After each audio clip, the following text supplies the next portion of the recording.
Det var nok lidt et tilfælde, at jeg startede på handelsuddannelsen. Jeg hørte om uddannelsen fra min veninde, og så tænkte jeg, at det kunne også være noget for mig.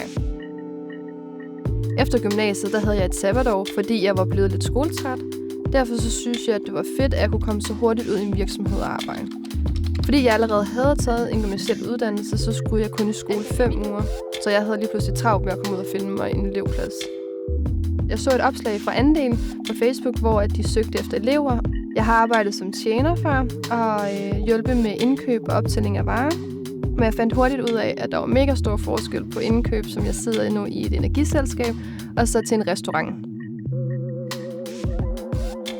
Noget af det, jeg bedst kan lide ved handelsuddannelsen, det er, at man får rigtig meget ansvar. Der er mange opgaver og nye udfordringer hver dag, så jeg kan rigtig godt lide variationen af det.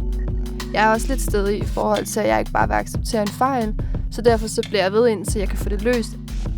Mit daglige arbejde består af at holde styr på ordrebekræftelser, så omdanner vi rekvisitioner til indkøbsordre, og så holder jeg øje med, om pakker er kommet på vores lager, og så selvfølgelig mine mails.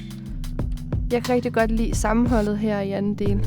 I starten var det ikke altafgørende for mig at arbejde i en virksomhed, hvor bæredygtighed fylder så meget, men jeg synes, jeg er begyndt at tænke rigtig meget over det nu, blandt andet når jeg køber ind. Det med at videreuddanne sig og de mange jobmuligheder har egentlig ikke rigtig følt så meget for mig, men jeg synes, det er rart at vide, at der er mange muligheder, og Andel åbner en masse større, og vi kan uddanne os rigtig meget videre i Andel.